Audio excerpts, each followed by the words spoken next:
Good morning, everyone.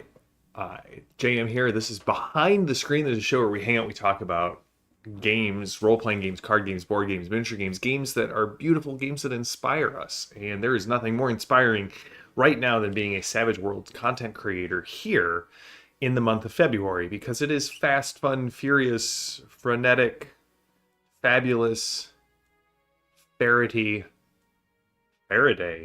February. That time of year where Savage Worlds creators on the unofficial Savage Worlds Discord server turn their eyes to a contest. Well, not a contest, a creator jam where we hang out and we create something new and cool to show our love for our favorite role-playing game. So that's what we're doing all month. All month, we are going to dedicate Behind the Screen to this Creator Jam. Now, what are we doing on Behind the Screen? Well, I thought we would do something a little interactive. And each week this month, we're going to take the Tuesdays to spitball and crowdsource and discuss a type of creature that we are going to make. And then on Thursday, we'll put mechanics to the creature and create an actual monster for Savage Worlds. And so this week is going to be fantasy, next week's going to be horror, the third week is going to be a superhero, like a supervillain, and the last week will, of course, be a science fiction thing. And yes, DM James, I'm so excited! I'm very, very excited for the fact that we are going live. Our DM James is going to be going live on Thursday to do some Necessary Evil on the Pinnacle channel. So congrats. I'm so excited that we got that pulled together, and it goes live this Thursday night. But hey, we're going to talk about fantasy creatures today.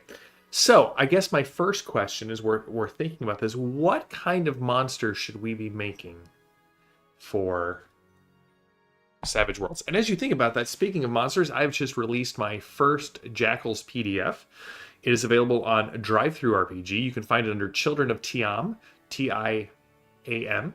And two things. One, if you are a member of the Iconic Patronage, you should have already received your free copy of the PDF. If you don't mind, if you would take a read through and go and review it, that's awesome. And two, because of the amount of monsters with eyes for their nipples, I had to mark this as adult content. So you may not be able to find it on DriveThruRPG. I will put a link in the show notes, but you may have to turn adult content on just to get this PDF. I do apologize, but Bob Crumb's art is spectacular, and he followed my description of this horrific monster to the letter. And so those eyeballs, though, where they're placed, could be considered not safe for work. So I'll put a link to that in the show notes. But anyway, good morning to John Doom and Dreamshaper and Tink and James. Let's talk fantasy monsters. Now, we have a lot of monsters to draw upon for Savage Pathfinder and the Fantasy Companion.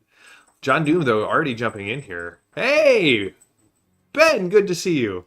All right, so John Doom's, my thought was, you know how in Star Wars there's actually a race called the Sith, and how there are dark side creatures. Well, what if there's a natural lich? So you're saying like a creature that just as part of its life cycle eventually gets to the point where it naturally necrotizes and becomes an undead lich creature. All right. I mean, I'm down with this idea. So we're going to do a natural lich.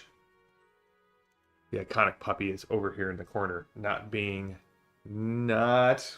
what she promised, which was to be quiet.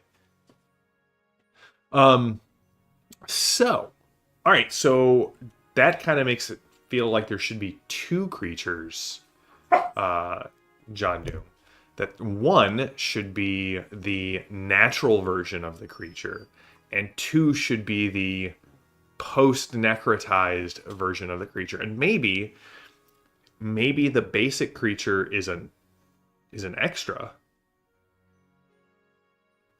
and the necrotized lich is a wild card.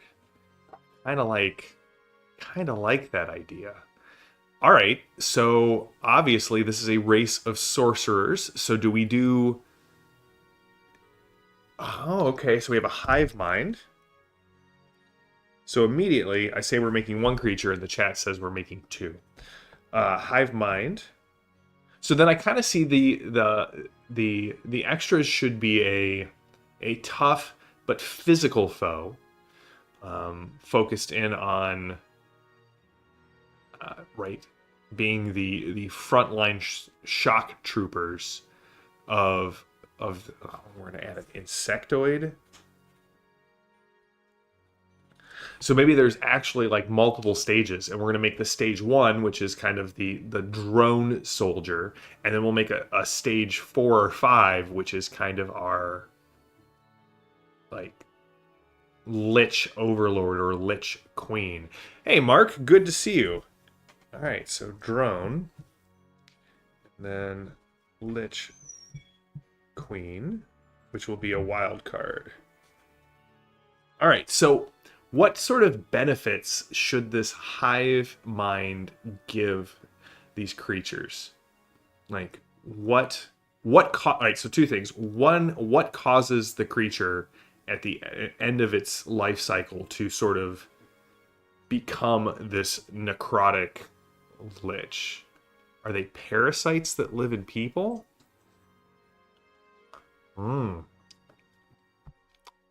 It's an interesting question, Ben. How would we... Leaning into the undead thing. So that I like the parasite idea. Let's hold that one for either the sci-fi week or the horror week, because I think the original germ of the idea, no pun intended, was that this is a natural life cycle of a single species. But I'm always down for parasitic body horror, so I really like that idea a lot. I'm going to make a note for the horror week. Horror, do parasite.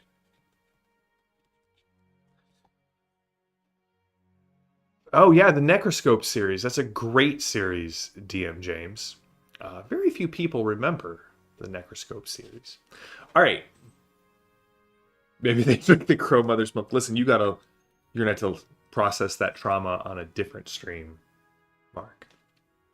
All right, so we have Insectoid Hive Mind, maybe with some parasitic over or undertones.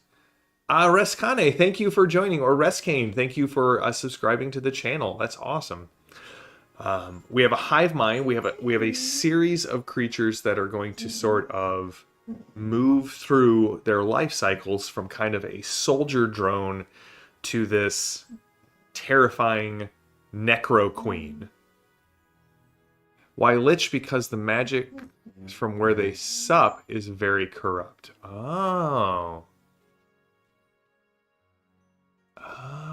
All right, so this is an insectoid race that dwells in a corrupted like mana spot. What if we tie a little back into Ben's parasite idea? What if this is either a natural response to the local mana being corrupted, or this is a parasitic infection that arises when the mana is corrupted, and these insectoid drones are the latest in this supping from the corrupted well. Maybe they didn't have a choice. Maybe they're it is very Dark Sun and Dragon Kings, Ben. I was thinking the exact same thing. This really makes me think of the Thrykeen or the Chitus in Dragon Kings. All right, so I'm seeing multi-armed bugs. Woof, James. All right, so we have things to keep in mind when we're building the mechanics. Corrupted magic. They're infected. They are multi-limbed.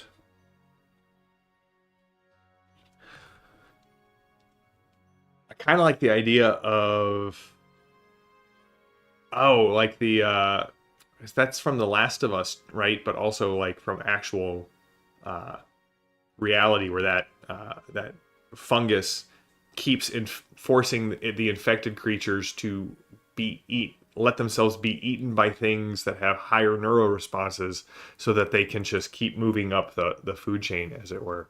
Yes, John Doom, like the ants, yeah. Oh, good, Ben.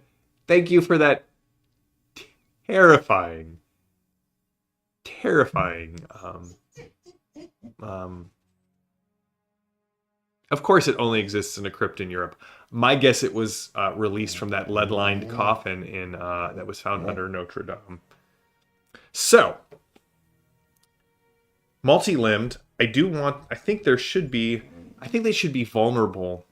They should be vulnerable to maybe fire. Ooh, yeah, the Inve from Shadowrun and Earth Dawn. That's a great pull, Dream Shaper. So should they be vulnerable to fire as kind of the purifying element, or should they be vulnerable to uncorrupted magic? So like regular, like arcane magic is useful against them because they live off of this this corrupted style of mana. I feel like that kind of could be an interesting twist there. I do think that they should be resilient. I know we're talking about mechanics now, but I think we've got a pretty cool monster to build on Thursday. So here's what we're going to say. We have a oh, hold on, we got some more things coming in the chat. Left field, they communicate through tree roots and through trees. It would be cool to have an evil mushroom strain taken for the troll and make them attack. Fire is good. They absorb good magic. Oh, okay. Absorb. All right, so what we have here is we have what was maybe once a natural or peaceful, hive-minded insectoid race, which also remind me a bit of the Choja from Raymond Feist's Rift War.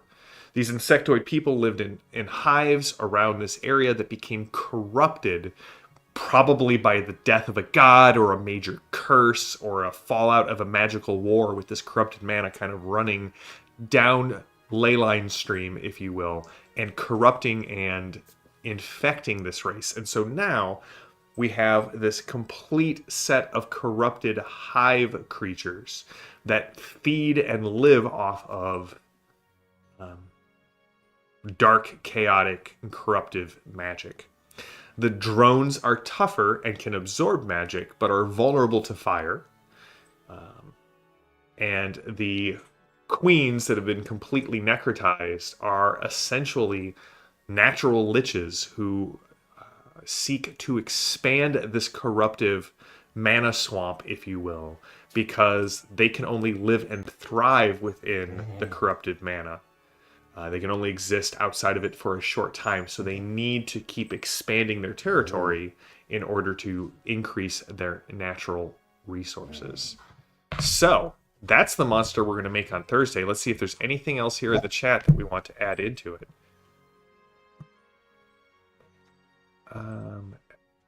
Everything is vulnerable to fire if you believe hard enough. Absorbing magic is pretty cool. Non-magical fire, but yes, absorb magic. All right, we'll talk about that mechanic. I have a couple of ideas for it. And then James says, hear me out. They are weak against the very thing that powers them. Any corruption. Oh. So they absorb good magic, but like they're kind of at their limit for corruptive magic. I like that idea too. Corruption. All right. So this is how this is going to go. Tuesdays, we're going to take 15 minutes and spitball a monster. And then Thursdays, we are going to build said monster. So you guys can all hear the iconic puppy in the background. Come here. Come say hi. you have been talking this whole time. Give the people what they want. This is Zilla, the iconic puppy, and she has been hanging out with me this whole time, making noises in the background. So Thursday we're going to actually make this monster mechanically. We're going to write it down and we're going to put it up on the iconic Discord, and who knows? It'll also go and live on the Savage Universe website because this is part of the creator. Shush it. So that's it. That brings us to the end of our episode today. We need to come up with a good name for this creature. So ponder that. Put your ideas out on the behind the screen sub-channel on our Discord if you're a member. I have mentioned this before, and I've been told that I don't actually explain how to become how to access the iconic Discord. It is a reward for those who help us out by supporting the show either on Patreon, patreon.com/iconic production, or who become a member on our YouTube channel. If you support us on our YouTube channel by becoming a member, you get access to the Discord, and we have a great Discord. Mark is every day posting part of his mega dungeon that he's doing. Dream Shaper is showing off amazing Marvel miniatures that he is painting, and in general, we just have a good time. But let's come up with a creature name for this between now and Thursday, iconic patrons, and we will be back on Thursday to stat out this monster and get it ready to be put up on the Fast Fun Furious February site on the Savage Worlds or SavageUniverse.com. And we're going to just be participating in creating monsters for this Creator Jam all month. So that's it. That brings us to the end of this Behind the Screen. Until next time, stay safe, stay healthy, stay gaming. I am JM, and we will see you all on Thursday. Until then, have a good one.